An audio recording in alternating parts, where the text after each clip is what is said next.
Willkommen bei Goldholz TV. Mein Name ist Sebastian. Hallo. Hallo.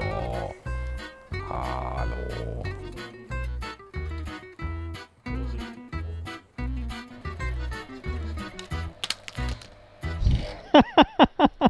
Hallo Werkzeugfans, willkommen bei Goldholz TV. Mein Name ist Sebastian. Heute geht es um die 10 häufigsten Fehler beim Hochdruckreinigen.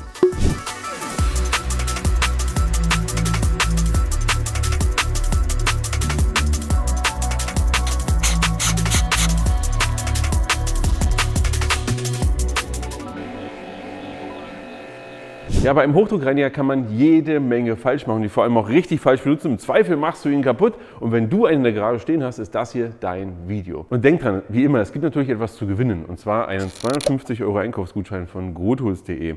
Alles, was du dazu machen musst, ist einfach mal unten in die Kommentare zu schreiben, was ist deine Erfahrung oder gib uns doch mal Tipps, was hast du früher schon mal falsch gemacht.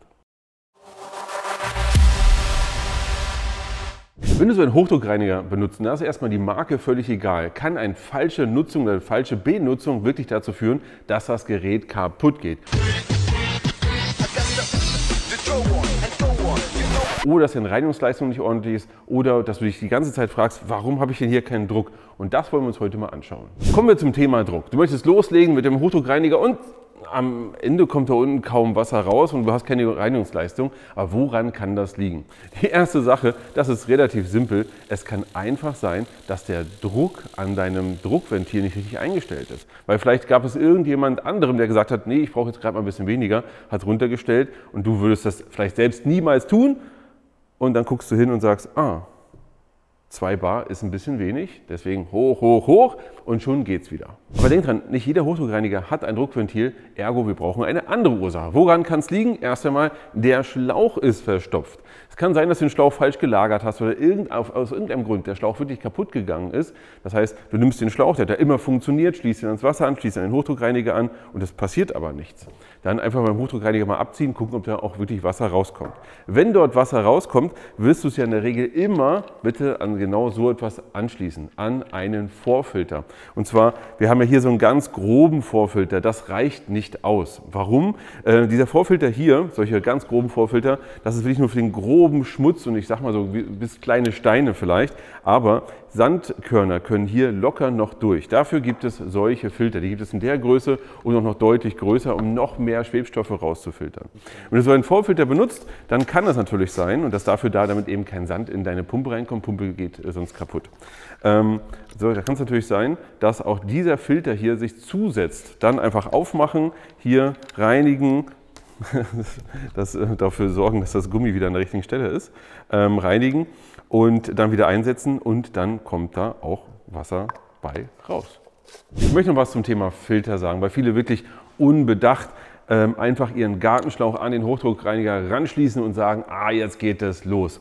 Als allererstes, auch Stadtwasser kann Verschmutzung enthalten. Du weißt nicht, was in deinem Haus gerade los ist, das heißt, da kann auch schon durchaus was durchgehen. Zum Beispiel irgendwo löst sich irgendwas in der Leitung, auch wenn es nur ein bisschen Kalk ist, das kann schon so ein Hochdruckreiniger in einem Hochdruckreiniger zum Problem führen. Das Zweite ist, du weißt nie, wo dein Schlauch gerade gelagert war. Im Zweifel ist er gelagert so wie hier, ergo hier ist kein Anschluss dran, legst es irgendwo hin. Vielleicht nicht du, sondern jemand anders hat das gemacht. Legst es hin, nimmst es her, dann ist aber, lag in der Nähe von Sand, ist hier Sand drin, schließt du an. Bei allem, was du sonst hast, ist überhaupt kein Problem. Da sind ja auch ein paar Filter drin.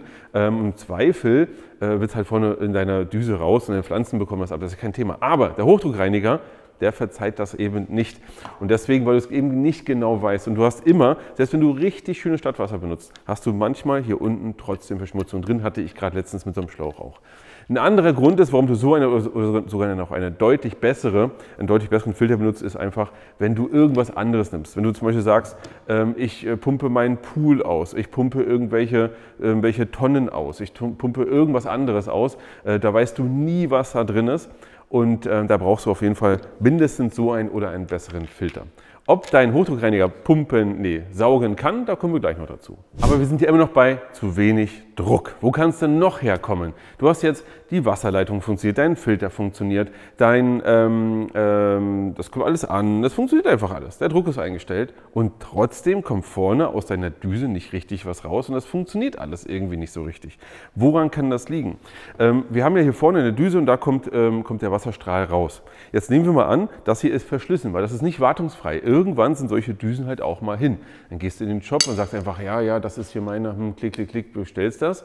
Erstmal egal auch von welcher Marke du das bestellst und dann schraubst du es drauf und dann kann es sein, dass du vielleicht einen zu großen oder im Zweifel sogar zu kleinen Kopf gekauft hast und dann hast du nicht die richtige Leistung. Also achte darauf, dass du genau die richtige Düse für dein Gerät hast. Aber wo wir gerade bei der Düse sind und zu wenig Druck, jetzt hast du die richtige Düse und so weiter und so fort, aber es klappt immer noch nicht. Was ist denn da los?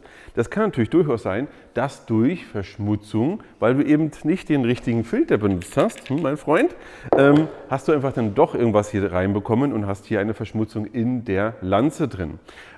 Das heißt, du musst die Lanze dann auch mal säubern. Dann musst du mal schauen, du kannst mit einem spitzen Gegenstand, wie zum Beispiel eine Büroklammer eigentlich oder eine Nadel, hier drin mal schauen, das ein bisschen frei machen und dann am besten bin ich mit Druckluft hier rein und das einmal durchblasen und auch nochmal von der anderen Seite. Dann soll es eigentlich gereinigt sein und dann solltest du auch wieder genügend Druck haben. Übrigens das gleiche gilt auch bei so einer Variodüse. Hier hast du häufig das Problem, wenn das verschmutzt oder verdreckt ist, dass er nicht mehr einen schönen Strahl bringt, sondern so ein bisschen schief und krumm dann strahlt oder spritzt oder was auch immer. Ihr wisst, was ich meine. Auch da lohnt sich die Reinigung. Jetzt haben wir so viel ausgeräumt und trotzdem hast du jetzt immer noch keinen richtigen Druck. Woran kann denn das liegen? So ein Hochdruckreiniger braucht eine gewisse Wassermenge pro Minute, um überhaupt Druck teilweise sogar aufzubauen oder auch richtig zu funktionieren. Wenn der Druck zu niedrig ist, dann geht er auch gar nicht und vor allem, er geht dann auch kaputt. Du brauchst wirklich eine bestimmte Wassermenge. Und auf deinem Hochdruckreiniger steht in der Regel immer drin, wie viel Wasser braucht er oder verbraucht er in der Minute. Ganz wichtig ist Faustformel, du brauchst 1/3 mehr als Förderleistung ist das, was auf deinem Hochdruckreiniger draufsteht. Das heißt, jetzt nehmen wir mal an, du hast einen Hochdruckreiniger, der wirklich mal richtig Bums hat, der 15 Liter in der Minute braucht. Dann machst du einfach Folgendes, wie kriegst du aber raus, ob es genügend Druck ist. Und warum könnte es eigentlich nicht genügend Druck sein? Weil man müsste eigentlich sagen, naja, ich schließe einfach einen Wasserhahn an, dann ist gut. Moment, es gibt wirklich einige Bereiche, kann man sagen, oder eine Region in Deutschland, da hast du bei den Wasserwerken oder vielleicht hast du auch ein ganz komisches Haus, schlecht gebaut, alte, niedrige Querschnitte, was auch immer, hast du einen relativ geringen Druck auf deine Wasserleitung. Also das hatten wir auch schon in den Supportfällen bei uns. Oder du hast eine Schmutzwasserpumpe oder ein Hauswasserwerk, was einfach das nicht schafft. Ja, das kann durchaus sein. Aber egal, wie kriegst du das raus? Ganz einfach, du machst Folgendes. Du sagst ja immer, eine Minute, eine bestimmte Menge Wasser. Also stoppst du einfach die Zeit, klick, und lässt das Wasser in zum Beispiel einen 10-Liter-Eimer rein oder hast 2 10-Liter-Eimer in dem Fall und schaust einfach, bekommst du in einer Minute diese 2 10-Liter-Eimer voll. Wenn nicht, ist das schon mit dem Problem. Zum Beispiel das Gerät hier, das oder auch die anderen hier, wollen 10 Liter. Das heißt, du musst ja irgendwo im Bereich 12, 13 Liter schon in der Minute hinbekommen. Du kannst natürlich auch mit einem 1 Liter machen und das hochrechnen und so weiter und so fort. Aber Liter es wirklich aus und schau, reicht es wirklich oder nicht. Es gibt uns noch einen Grund, warum dein Gerät keine oder fast keine Leistung hat. Und zwar haben wir Folgendes gemacht. Wir haben hier eins der Geräte genommen, hingestellt, Eimer Wasser, Schlauch dran, los. Und haben gedacht, was ist denn da los? Warum kommt da kein Wasser raus? Und dann irgendwann kam so ein bisschen feiner Sprühnebel. Ist das Gerät kaputt? Nein! Die wenigsten Hochdruckreiniger können wirklich selber das Wasser ansaugen und können das auch mit genügend Druck machen. Das funktioniert einfach nicht. Schau mal in deine Anleitung, ob dein Gerät das kann. Meistens können das eher die hochpreisigen Modelle. Und wenn du es trotzdem so benutzt und irgendwie sagst, naja, so ein bisschen Druck kommt ja und ich kann ja schon was machen, pass unbedingt auf, denn dadurch kannst du dein Gerät unwiderruflich zerstören. Eine Sache, die viele nicht wissen, ist, so ein Hochdruckreiniger muss auf eine ganz bestimmte Art und Weise betrieben werden. Nämlich je nachdem, wie der Motor eingebaut ist, entweder stehend oder liegend. Und vor allem nicht irgendwie so schräg an der Seite auf dem Abhang, was ich auch gerade letztens gesehen habe, sondern achtet darauf, was in eurer Anleitung steht. Es gibt einige Motoren, die sind eben so eingebaut, dass sie liegend betrieben werden, damit das Öl an der richtigen Stelle ist. Denn diese Motoren haben Öl, brauchen das auch, um entsprechend geschmiert zu werden. Dementsprechend bitte aufpassen, ansonsten ruinierst du deinen Motor relativ schnell. Und wo wir gerade beim Thema Öl sind, ja, die Dinge haben Öl und du musst einen Ölwechsel machen. Nicht bei allen Geräten. Es gibt welche, bei denen musst du es machen. Bei einigen Geräten steht zumindest in der Anleitung nicht drin. Aber schau mal bei deinem Gerät nach. Hier bei Krenzel zum Beispiel, bei den beiden Geräten ist es so, die ersten 50 Stunden kannst du es mit dem Originalöl betreiben. Dann, wie beim Auto so ein bisschen, der erste Ölwechsel schon nach einigen 1000 Kilometern und dann hält es ein bisschen länger. Der zweite kommt erst bei 250 Stunden. Aber du musst das Öl wechseln, hab das bitte im Kopf, wenn du es für dein Gerät machen musst. Jetzt haben wir viel über Wasser gesprochen, viel über Öl, aber es gibt noch andere Themen, nämlich Elektrizität. Diese Geräte hier brauchen teilweise richtig Leistung.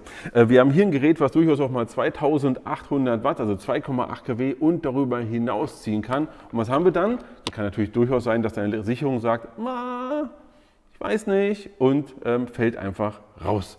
Da kann es durchaus sein, dass eure Sicherung vielleicht zu klein ist, zu alt ist, zu sensitiv ist, dass sie so ein Gerät einfach nicht verträgt. Also da musst du einfach mal nachschauen. Ein zweites Thema, wenn wir so viel Leistung haben, brauchen wir auch einen ordentlichen Querschnitt bei den Leitungen. Das heißt also, wenn du hier eine Verlängerung nochmal benutzt, die nochmal länger als 10 Meter ist, achte auf den Querschnitt, dass du da mindestens mal so bei 2,5 Quadrat bist. Zu guter Letzt kommen wir zu zwei Themen, die viele, glaube ich, gar nicht so im Kopf haben, oder zumindest die erste nicht, und zwar das Thema Temperatur, und zwar hohe und niedrige Temperaturen. Die Geräte sind häufig auch angegeben mit einer Maximaltemperatur bis 60 Grad zum Beispiel oder 50 Grad oder.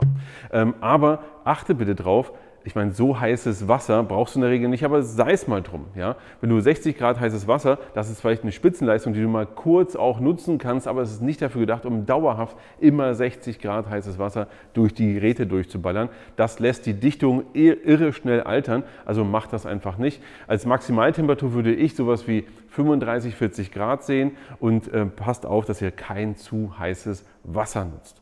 Wenn wir jetzt mal nach unten gucken, bitte natürlich auch jetzt kein gefrorenes Wasser nehmen, ist logisch, aber das Thema tiefe Temperaturen ist ein Thema. Wenn du jetzt einen Hochdruckreiniger hast, was mache ich im Winter eigentlich damit? Da ist ja Wasser drin. Im Winter Wasser könnte frieren, das ist nicht so gut.